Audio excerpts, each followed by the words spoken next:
Assalamualaikum warahmatullahi wabarakatuh. Fadha bin ta'alam ta'alam al-fadha al-istifadah al-nafa' al-difa' wa tadhakar wa tadhkir wa du'a al-huda wal-badal al-adhar al-tha'ala tamasuki bi kitabillah sunnat rasulih wa abdiqa muradatillah wa qurbi thawabi subhanahu wa ta'ala bi niyati husnil khatimah inda al-maut ba'da umrin tawil fi khairil dan afiyah wa jamala fi din wa ila hadrati sayyidil mujizlam al-jami khamsatul usul al-imam Nawawi walidin al-umam al-muslimin ila hadrati nabi Muhammad sallallahu al-Fatiha. Bismillahirrahmanirrahim. Alhamdulillahirabbil alamin. Ar-rahmanir rahim maliki yaumiddin. Iyyaka na'budu wa iyyaka nasta'in. Ihdinas siratal mustaqim. Siratal ladzina an'amta 'alaihim ghairil maghdubi 'alaihim waladdallin. Amin.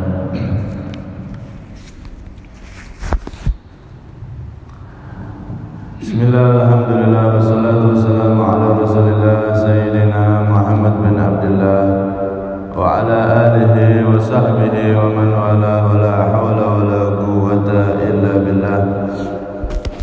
Rabbi syrah li sadri wa yassir li amri wa hlul 'uqdatam min lisani yafqahu qawli saddid lisani wa hdi qalbi bi haqqi Sayyidina Muhammadin sallallahu alaihi wasallam.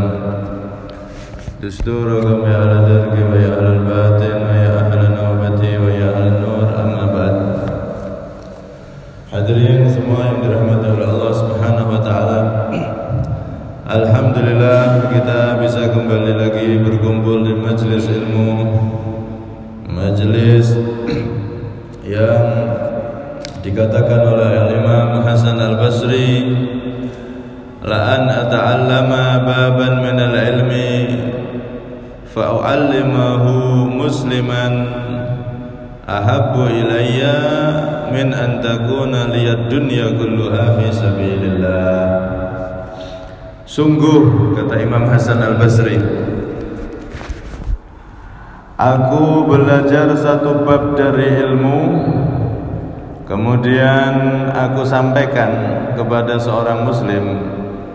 Belajar ilmu di majelis yang semacam ini, kemudian keterangannya disampaikan ke istrinya, ke anaknya, yang perlu disampaikan. Kata beliau, aku belajar satu bab ilmu, kemudian aku sampaikan kepada orang lain, itu lebih aku sukai daripada min antakuna liyad dunya kulluha fi sabilillah, daripada andaikan aku mempunyai dunia seisinya.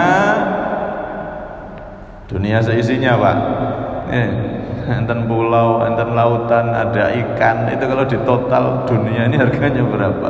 Tambang semuanya ini. Andaikan dunia ini milikku dan bisa aku sedekahkan fi sabilillah, maka berapa itu pahalanya?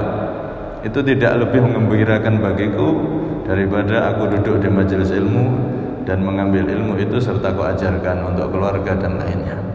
Artinya sedekah dunia seisinya dibanding kita belajar satu bab ilmu kemudian berusaha kita amalkan, kita sampaikan, itu lebih utama daripada itu tadi, orang yang bersedekah satu dunia fi sabilillah lagi. Masya Allah.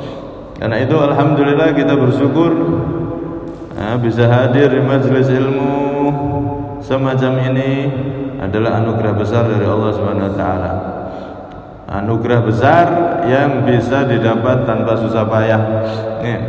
Hadir di majelis ilmu cukup mendengarkan, itu pahalanya sudah luar biasa. Sehingga Rasulullah dalam hadis lain juga mengatakan, man salaka tariqan yaltamisu fihi ilman sahalallahu lahu tariqan ilal jannah. Barang siapa yang dia berjalan menempuh suatu jalan untuk mencari ilmu, maka dia akan dipermudah untuk berjalan menuju surga. Dari hadis ini dan dari keterangan-keterangan tentang keutamaan hadir di majelis ilmu, mencari ilmu, maka para ulama mengatakan ashalu tariqin ilal jannah thalabul ilm. Jalan paling mudah menyampaikan seorang hamba ke surga adalah dengan rutin berusaha istiqomah, meluangkan waktu untuk benar-benar mencari ilmu, hadir di majelis ilmunya Nabi Shallallahu Alaihi Wasallam semacam ini. Semoga kita semua diberi umur panjang, sehat walafiat, istiqomah. Amin. Allahumma amin. Kita masuk pada hadis yang ke-11. An Nabi Muhammad Al-Hasan bin Ali bin Abi Thalib sibti Rasulillah sallallahu alaihi wasallam wa rayhanati radhiyallahu anhuma, dari Sayyidina Abi Muhammad, yaitu Sayyidina Sayyidina Hasan bin Abi Thalib. Cerita tentang beliau sedikit sudah kita sampaikan di pertemuan yang lalu. Qala, beliau berkata, hafidtu, aku menghafal min Rasulillah, dari Rasulullah sallallahu alaihi wasallam, da'ma yaribuk ila ma la yaribuk. Jadi beliau meriwayatkan saat itu beliau masih kecil, masih 7 tahun, 6 tahun. Aku pernah menghafalkan hadis dari Nabi, da'ma yaribuka ila ma la yaribuka. Tinggalkanlah ma yaribuka, ma sesuatu yaribu, yang meragukan ka kepada kamu, ilama kepada sesuatu la yaribuka, yang tidak meragukanmu. Rawahu Tirmidzi wan Nasa'i wa qala Tirmidzi hadisun hasanun sahih. Hadis ini nasihat dari Rasulullah untuk cucu kesayangan beliau, yakni Sayyidina Hasan. Tinggalkanlah sesuatu yang meragukan engkau menuju sesuatu yang tidak meragukan engkau. Dalam riwayat lain beliau bertanya, ya Rasulullah, ada sahabat bertanya ketika mendengar hadis ini, sesuatu yang meragukan itu bagaimana wahai Nabi? Kami membedakan antara sesuatu yang meragukan dan yang yakin. Maka Nabi dalam riwayat tersebut memerintahkan untuk do' yadaka fi sadrik, letakkan tanganmu di dadamu. Kemudian ketika kamu memilih antara dua hal, kok di hatimu ada ragu, ada rasa tidak enak, ada rasa gelisah, maka berarti itu adalah sesuatu yang meragukan, tinggalkan. Jadi sesuatu yang belum jelas halalnya, sesuatu yang belum jelas baiknya, maka tinggalkan. Saya itu pengen begini, melakukan ini, itu baik apa enggak ya? Kalau ragu, tinggalkan. Cari sesuatu yang benar-benar yakin bagusnya, yakin baiknya. Saya itu pengen usaha begini, begitu, ini boleh enggak ya? Misalkan usaha apa, jual beli kotoran, letong, atau jual beli jangkrik, itu boleh apa enggak ya? Kalau ragu, belum tahu hukumnya, tinggalkan. Sesuatu yang ragu, belum jelas baik atau tidak, halal atau haram, masih abu-abu, maka tinggalkan. Disuruh oleh Rasulullah agar kita meninggalkan sesuatu tersebut. Para ulama mengatakan hadis ini adalah intisari dari al-wara', intisari dari kehati-hatian dalam agama. Sebenarnya hadis yang senada dengan hadis ini sudah pernah kita bahas di hadis depan. Innal halala bayyin wa innal harama bayyinun. Yang halal itu sesuatu yang jelas, yang haram itu sesuatu yang jelas. Kalau kita lihat ada sesuatu yang jelas halalnya, ya berarti halal. Oh, kambing ini disembelih dengan benar, berarti jelas halal. Kalau ada kambing yang disembelih kita tidak tahu nyembelihnya, maka itu belum jelas halalnya. Boleh apa tidak kita makan? Ya dilihat toh. Kalau itu dijual oleh orang Islam, yang bawa orang Islam, ya wis halal. Secara fikih halal. Tapi kalau pengen jelas, pengen yakin, ya harus tahu prosesnya. Atau yang bawa ini orangnya soleh, berarti halal, walaupun kita tidak pernah lihat nyembelihnya. Orangnya baik, orangnya bagus, orangnya ahli bidah, ahli ibadah, ngasih makanan, oh ini pasti halal, tanda-tandanya. Sesuatu yang jelek atau bagus yang belum jelas, maka tinggalkan. Ini adalah intisari dari al-wara', bentuk kehati-hatian di dalam agama. Sampai-sampai sebagian ulama mengatakan al-wara' da' ma yaribuk ila ma la yaribuk. Wara', sifat wara' itu sifat kehati-hatian. Itu adalah hadis ini, tinggalkan segala sesuatu yang meragukan menuju sesuatu yang tidak meragukan. Nabi Dawud alaihissalam itu pernah diperintah oleh Allah, Kul li bani Israila inni la anzuru ila salatikum wala siyamikum walakin anzuru ila man syakka fi syai'in fatarakahu li ajli dzalika alladhi uayyiduhu ay uqawwihi binasri wa ubahi ay ufakhiru bihi malaikati. Nabi Dawud dikasih firman oleh Allah, katakan wahai Dawud kepada Bani Israel kaummu, sesungguhnya aku tidak hanya melihat kepada sholat kalian, juga tidak hanya melihat pada puasa kalian, akan tetapi yang menjadi penilaian dan penglihatanku yang paling utama adalah aku melihat orang yang jika ragu dalam sesuatu, dia pun meninggalkan sesuatu tersebut karena aku, karena mencari ridhoku. Itulah orang yang aku pandang dengan pandangan khusus. Aku akan kuatkan dia dengan pertolonganku dan aku banggakan dia di depan para malaikatku. Jadi orang yang dibanggakan oleh Allah, jadi orang yang dicintai oleh Allah. Siapa mereka? Yaitu ketika dihadapkan dengan sesuatu yang meragukan, dia pun meninggalkan sesuatu tersebut menuju sesuatu yang sudah benar-benar jelas. Jadi Allah yang jadi penilaiannya pertama kali adalah kehati-hatian seorang hamba. Sebelum dilihat sholatnya, sebelum dilihat ibadahnya, dilihat dulu orang ini ngawur apa tidak dalam makanan, dalam pakaian, dalam lain-lain. Memperhatikan yang benar-benar halal, yang benar-benar boleh, apa dia itu mukhallid. Mukhallid itu orang yang tidak peduli, tidak ada perhatian di situ. Wes penting dapat uang, mau dari cara halal atau haram tidak urus, penting dapat uang banyak. Atau orang yang dia itu sama sekali tidak ada perhatian tentang mana yang baik, mana yang jelek, yang penting dapat udah digunakan. Karena itu dalam riwayat dari Sayyidina Anas, hadis marfu', dikatakan rakaatani min rajulin wari'in afdalu min alfi rakaatin min mukhallidin. 2 rakaat dari orang yang wara', orang yang berhati-hati. Ada yang meragukan, dia tinggal, cari yang benar-benar jelas.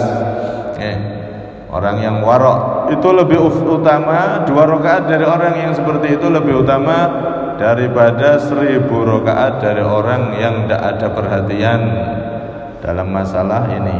Tidak ada perhatian. Wis pokoknya dapat uang, pokoknya dapat makanan, pokoknya dapat pakaian dipakai. Maka tidak ada perhatian di situ, ini benar-benar halal benda, benar-benar boleh benda, tidak ada perhatian.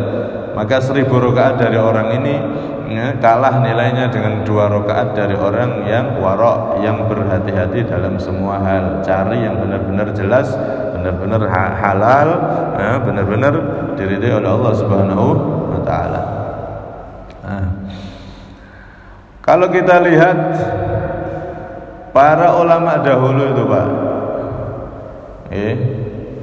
itu mereka benar-benar dalam setiap cerita hidup mereka, manakibnya, itu pasti ada cerita tentang bagaimana mereka itu berhati-hati dalam semua hal. Imam Asy-Syirazi itu beliau punya kebiasaan setiap hari ke masjid bawa makanan, ya mungkin majelis gitu, kemudian selesai makan bareng. Suatu ketika pernah beliau ke masjid, kemudian sampai di masjid, ternyata pas beliau lihat di kantong beliau uang yang beliau bawa itu jatuh di jalan. Jatuh di jalan. Kemudian beliau balik menyelusuri jalan tadi itu, ketemulah sama uang itu tadi. Ketemu sama uangnya tadi itu. Pas ketemu uangnya itu, mau diambil tidak jadi. Kemudian ditanya, ya Imam, kenapa itu uangnya udah ketemu? Lumayan, 1 dinar. 1 dinar itu kalau sekarang 2.300.000-an, 2 juta lebih. 1 dinar, 1 keping emas. Uang dulu kan uang kepingan, dinar dirham. Tidak diambil, gak jadi diambil. Kenapa gak jadi diambil, wahai Imam? Udah usah wis, biar barangkali ini adalah uang dari orang lain yang lewat sini, bisa jadi ini uangnya dia, bukan uang saya. Uang saya tidak tahu, mungkin jatuh di tempat lain. Nggak diambil, Pak. Kenapa? Karena berhati-hati. Sudah biar wis. Misalkan uang saya diambil, nanti siapa yang ngambil jadi sedekah sudah. Nggak berani ngambil karena punya berpikiran bisa jadi uang ini bukan uang saya, bisa jadi uangnya uang orang yang lewat juga di jalan ini, nggak mau ngambil. Nah ini sering juga kita kalau ke masjid ya, kadang-kadang ke masjid niku sing apik-apik dienggo, sing elek ditinggalno.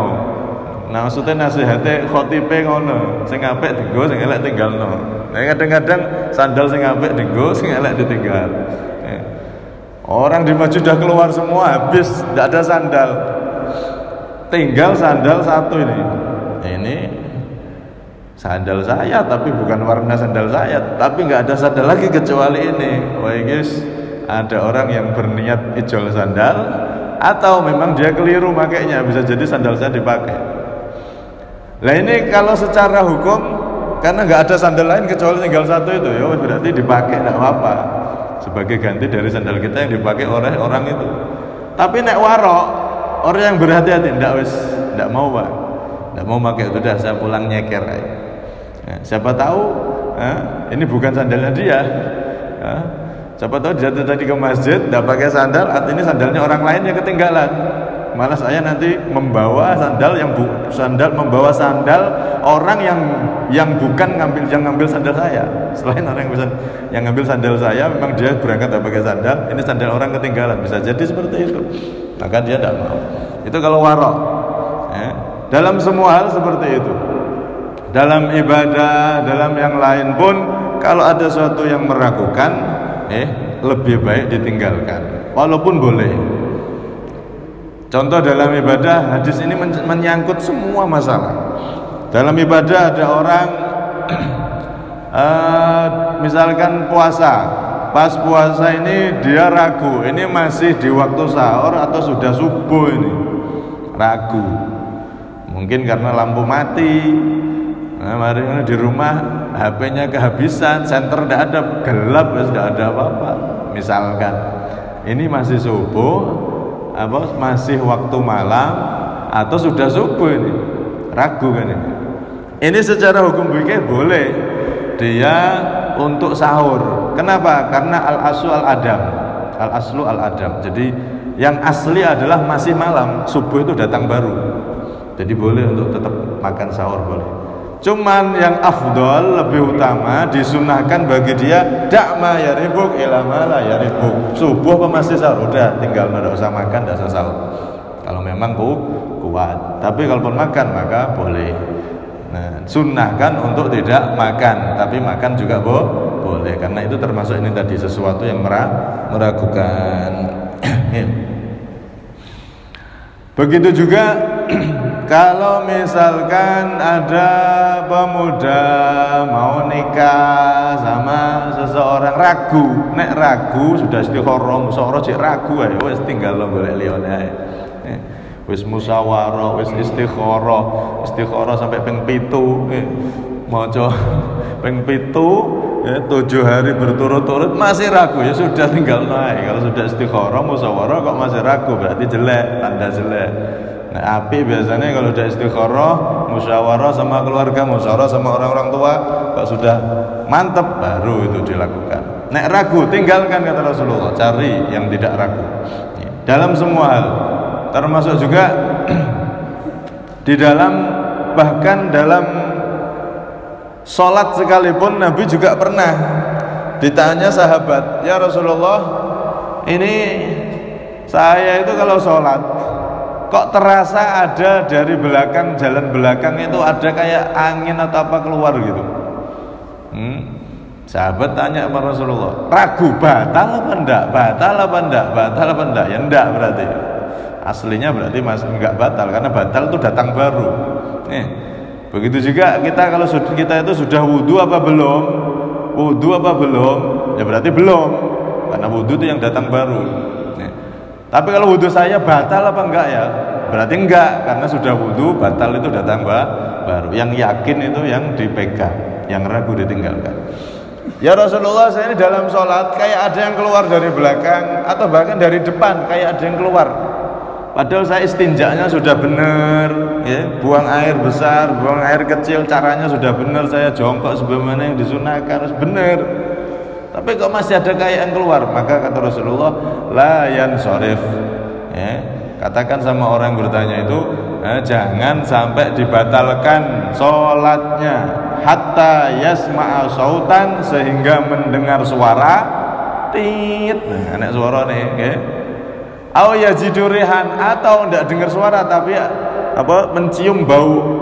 Kalau dua itu ada, dengar suara yang aneh, tidut ya, atau mencium bau yang tidak enak, itu berarti tanda baru batal sholat. Tapi kalau belum ada dua itu, suara tidak ada, bau juga tidak ada, maka teruskan sholat, berarti nggak batal. Kenapa? Karena setan itu Pak, setan itu saking usilnya sama manusia, itu tidak cukup goda di hati aja. Wong sholat itu kadang-kadang tetap digoda. Jalan belakangnya itu disebul, ditiup, agak digosok-gosok, dikelitik-kelitik. Ben kroso kayak metu, batal aku wis. Akhirnya kalau kita tidak tahu ilmunya, aduh batal lagi. Batalno sholat. Batalno sholat dosa besar. Termasuk dosa besar itu orang yang sengaja membatalkan sholat, padahal belum ada tanda-tanda batal. Kecuali tanda-tanda batal tadi itu ada bunyi, ada bau. Nah, itu yang dijadikan patokan, diajarkan oleh Nabi. Nah, ada bau, ada bunyi, baru itu kita batalkan sholatnya. Setan itu usil seperti itu. Yang jalan belakang, jalan depan, kadang-kadang disentil-sentil. Akhirnya kayak kerasa keluar. Aduh, keluar ya, harus batal ya sholatku. Kadang-kadang meneh, akhirnya dia kan niat batal. Aduh, batal ya sholatku. Niat batal sholat, berarti kan sudah batal sholatnya. Tapi dia tetap sholat, kenapa? Karena malu. Wah, tapi batang tak ulangi lah. Tapi gak apa-apa, action sih. Double sholat, dosanya double. Satu, membatalkan sholat. Nomor dua, pura-pura sholat. Kan tidak boleh. Wong ibadah pura-pura, wis batal tapi nggak segera ngambil wudhu atau ngulangi lagi, malah diteruskan. Itu dosa meneh. Karena berpura-pura dengan ibadah yang sebetulnya sudah batal. Karena itu jangan sampai kita dijadikan ragu oleh setan sehingga kita dipermainkan oleh setan. Pokoknya kalau dari Nabi itu, kalau belum ada tanda berarti ya tidak batal, dan teruskan sholatnya. Imam Ahmad bin Hanbal ini cerita tentang ulama-ulama dulu yang ahli wara' itu, ahli berhati-hati dalam semua hal. Imam Ahmad bin Hanbal itu pernah menggadaikan atau menitipkan timbo, ember. Zaman dulu kan ember terbuat dari timah atau apa. Jadi barangnya itu terbatas. Kalau sekarang ember apa ada semua, gampang carinya. Kalau dulu kan sulit. Nih, beli ember itu tidak semudah sekarang. Embernya dititipkan ke orang, kemudian setelah beberapa waktu mau diambil sama beliau. Di situ ternyata ada 2 ember.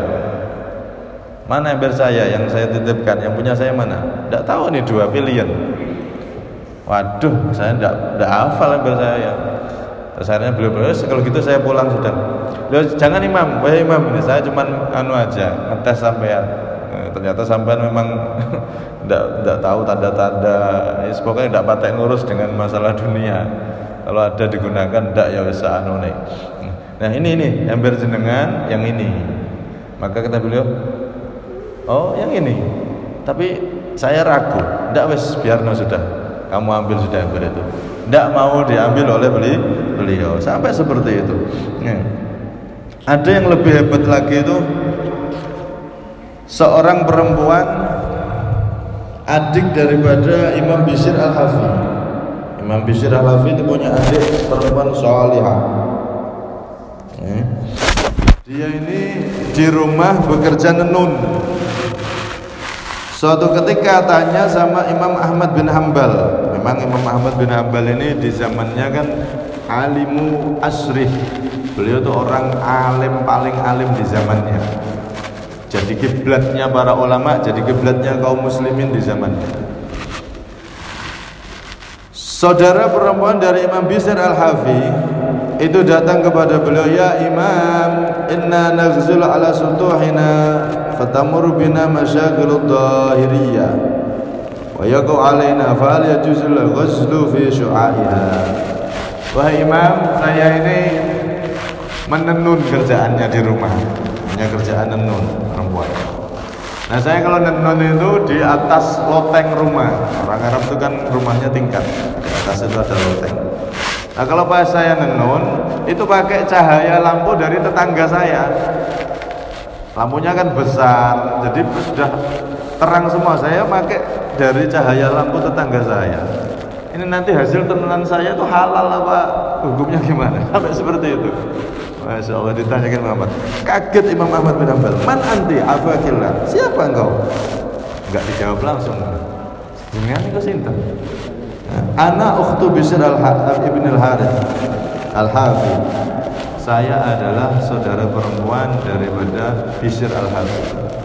Fabakal Imam Ahmad. Muhammad nangis lagi. Ya Allah, ada orang yang telitinya sampai gini.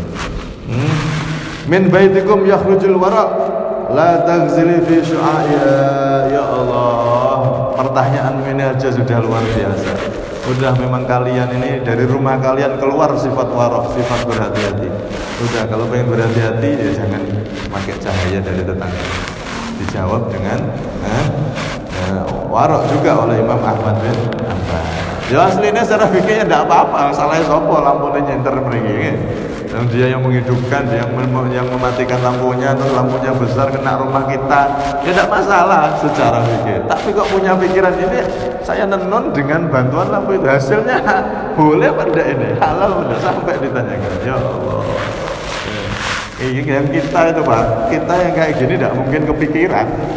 Terus halal porai tidak boleh, tidak kepikiran. Ya sing uripno kono, sing mateni kono. Ini sampai kepikiran dan tanya. Dia pas kerja itu tidak enak artinya. Akhirnya dia tanya ke Imam Ahmad bin Hanbal. Saking waroknya, saking berhati-hati di dalam semua hal, karena betul-betul menjaga kemurnian agar betul-betul dapatkan ridha Allah Subhanahu wa taala. Masya Allah, ini banyak sekali cerita-cerita yang semacam itu. Yang walhasil intinya dalam hadis ini Rasulullah SAW mengajarkan kepada Sayyidina Hasan, dan ini pelajaran untuk kita agar berusaha jadi orang yang benar-benar punya sifat warok, punya sifat hati-hati dalam semua hal. Karena itu adalah intisari pandangan Allah yang pertama dilihat oleh seorang hamba adalah itu. Kalau waman nadharallahu ilaihi lam yu'adzibhu abada. Barang siapa yang bisa mendapatkan pandangan khusus dari Allah, pandangan rahmat dari Allah, maka dia tidak akan disiksa selamanya. Termasuk orang yang bisa mencuri pandangan rahmat dari Allah, yang paling cepat adalah apa? Dan orang yang selalu berhati-hati dalam semua hal. Betul-betul berhati-hati, betul-betul cari yang jelas halal, betul-betul cari yang jelas-jelas boleh, baru dilakukan. Kalau yang meragukan atau abu-abu, dia pun meninggalkan segala sesuatu tersebut. Hadis ini diriwayatkan oleh Al-Imam At-Tirmidzi. Imam Tirmidzi, beliau adalah sosok ulama yang terkenal dalam ilmu hadis. Beliau dilahirkan di daerah Tirmidz, itu nama daerahnya Tirmidzi itu. Nama beliau adalah Muhammad bin Isa bin Saurah. Beliau adalah salah satu guru besar dalam ilmu hadis, sampai-sampai dibuat permisalan. Saking hebatnya beliau dalam ilmu hadis, sampai-sampai dibuat perumpamaan agar menjadi motivasi untuk yang lain mengikuti jejak beliau. Wan Nasai, dan Imam Nasai, hadis ini diriwayatkan oleh Imam Nasai juga.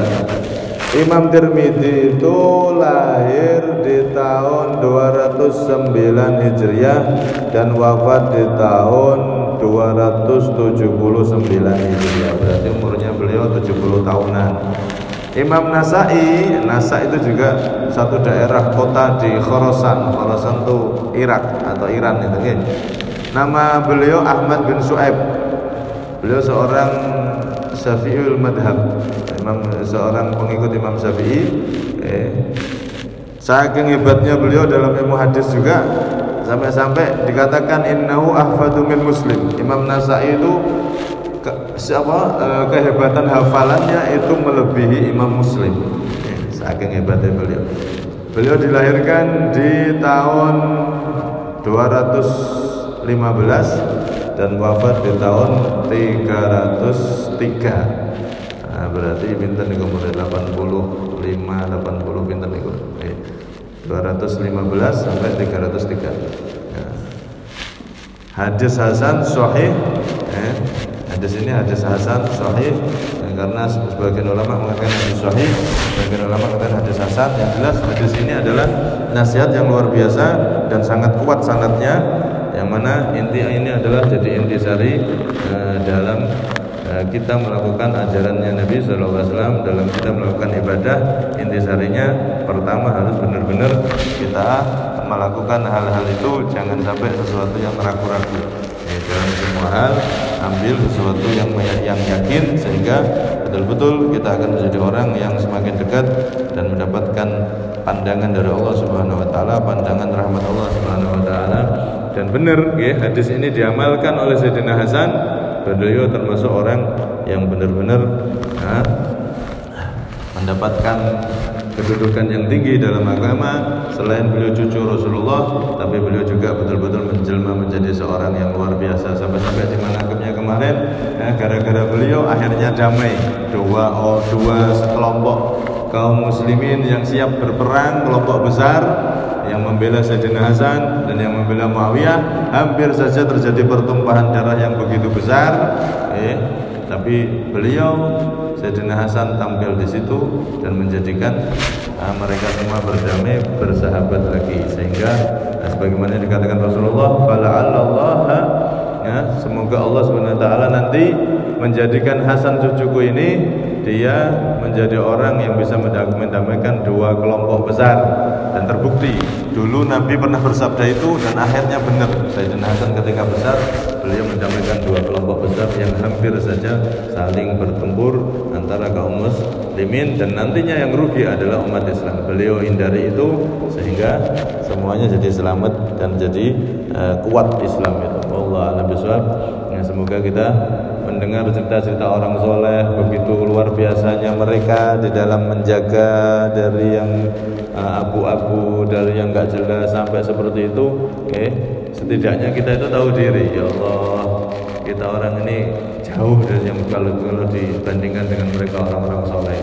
Kita setidaknya tahu diri dan banyak istighfar, minta ampun kepada Allah SWT, sehingga kita tidak merasa jadi orang yang sudah soleh, sudah hebat, sudah ahli ibadah. Ternyata kita belum ada apa-apanya dibanding mereka orang-orang yang soleh dahulu. sehingga kita bisa tahu diri dan mencintai mereka, bisa mengikuti langkah mereka sedikit demi sedikit, sehingga kita juga menjadi orang seperti mereka, dicintai oleh Allah SWT. Amin. Allahumma amin. Kurang lebihnya minta maaf. Assalamualaikum warahmatullahi wabarakatuh. Sirril Fatihah.